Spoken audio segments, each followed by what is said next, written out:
Welcome to the deep dive. We're taking sources, digging in, and pulling out the key knowledge for you.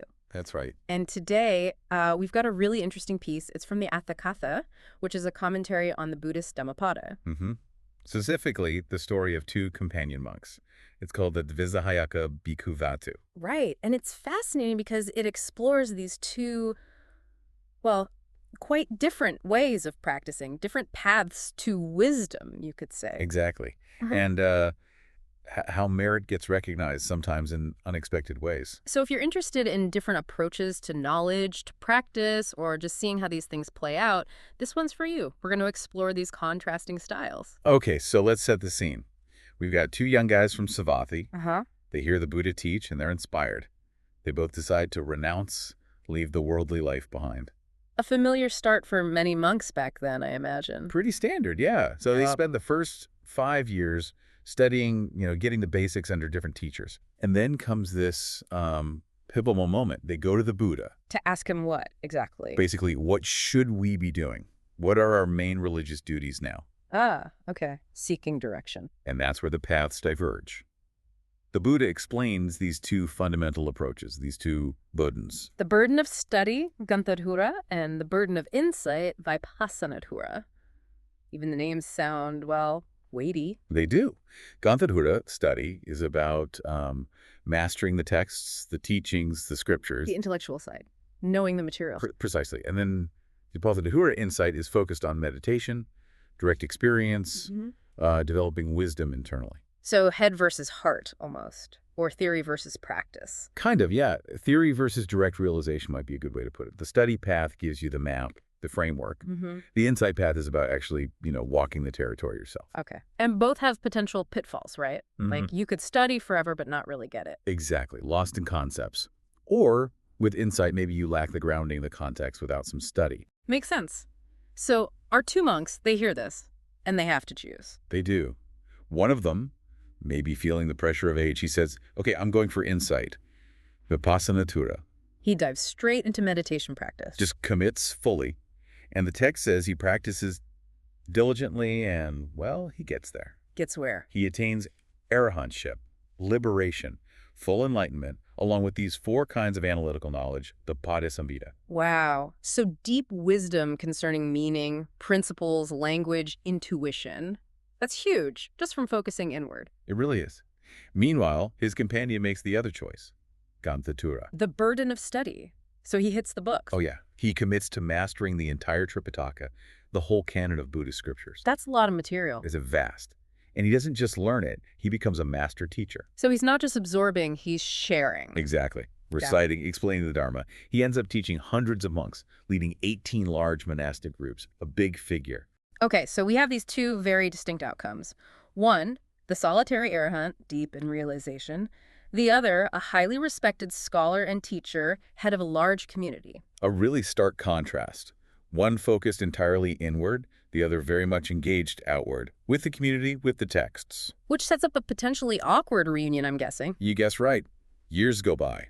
Some monks, studying under the insight-focused elder, they attain arahantship too, through his guidance. So his practice is bearing fruit for others as well. Definitely. And these newly liberated monks decide to pay a visit to this study-focused elder. Carrying greetings from their teacher, his old friend. Imagine that scene, these enlightened monks arriving. How does the scholar react? Is he pleased for his old companion? Well, not quite. His first instinct is skepticism.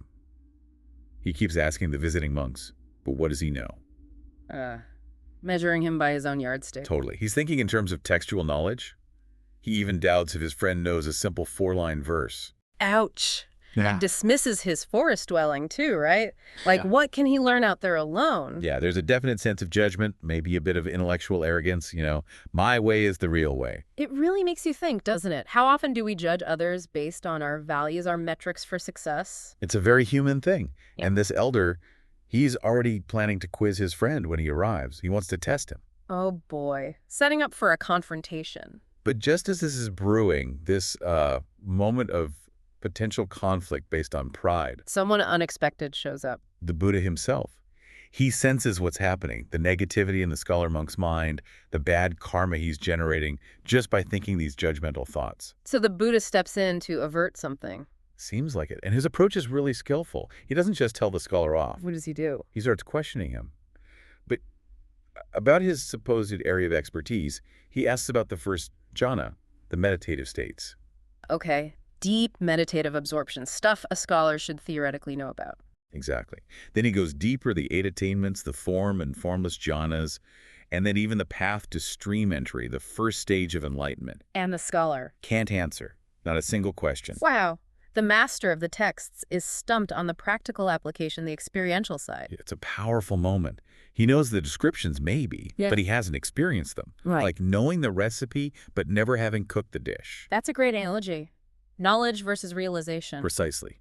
Then the Buddha turns to the other monk, the insight-focused one, the Arahant. And he asks him the same questions? Yes, and the Arahant answers every single one perfectly. Because he's lived it. He's been there. Exactly. And the Buddha's reaction is significant. He praises the Arahant, not just once, but 4 times. 4 times. That's strong validation, especially after the scholar's dismissal. Huge validation. Yeah. And it doesn't stop there. The texts say that deities, from earthbound ones right up to the highest Brahma realms, they all echo the Buddha's praise. Even Nagas and Garudas, these mythical beings.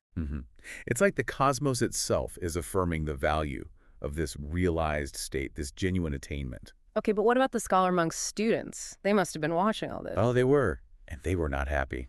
They go to the Buddha afterwards. To complain? Pretty much. They say, look, our teacher knows the entire Tripitaka. He teaches hundreds. He leads 18 communities. Why are you praising this other elder who seems to know less and not our learned teacher? It's understandable from their perspective. They value what they see, the knowledge, the teaching, the leadership. It's that common tendency, isn't it? Equating the outward signs, the intellectual achievement, with the real substance. So how does the Buddha respond to their confusion? With another really potent analogy. He says their teacher, the scholar, is like a hired cowherd. A cowherd. Yeah. The cowherd counts the cows, looks after them, does the work, but he doesn't actually get to enjoy the milk, the butter, the ghee, Yeah. the real products, the benefits. Yeah. Okay. He's managing the herd but not benefiting from its essence. Exactly. Whereas the other monk, the Arahant, who the Buddha calls his son here, he's like the owner. The one who enjoys the 5 products of the cow, he gets the real nourishment. Right. The scholar did the work of learning and teaching, but didn't personally taste the fruits of liberation. The Arahant did. It's about who truly benefits from the Dharma, who internalizes it. That makes the distinction crystal clear. It's not about the amount of knowledge, but the application and realization. And that leads directly into the verses the Buddha speaks then. Can I share them? Please do. Though a person recites much sacred text, but acts not accordingly, that heedless person is like a cowherd who counts others' cows. He has no share in the blessings of the holy life. Okay, that's the scholar monk. Lots of text, no action, like the cowherd. Then the second part. Though a person recites little sacred text, but practices the Dharma accordingly, abandoning passion, aversion, and delusion, truly knowing, with mind well freed, clinging to nothing here or hereafter, he has a share in the blessings of the holy life. And that's the insight monk. Less text, maybe, but living it, practicing accordingly. Precisely. The commentary digs into this. Much sacred text, Sahitam, it confirms, means the whole Tripitaka. So the scholar really did know a huge amount. But the key phrase is, acts not accordingly. He hadn't translated that knowledge into genuine practice or insight. Right. He hadn't really developed that deep understanding of impermanence, suffering, not self. He was performing the role, teaching, managing. But missing the inner transformation, like the cowherd just counting? Well, the other monk, even if he knew less scripture, was anurmamatari, living in accordance with the Dharma. Which involves what, according to the commentary? It means understanding the meaning, yes, but crucially, practicing it. The basics, ethics, purification, meditation, like contemplating the impure, contemplating the elements. The groundwork that leads to real change. Exactly. And that practice is what leads to abandoning the negatives, passion, aversion, delusion. It leads to true knowing, a mind well freed. Free from clinging to this life or the next.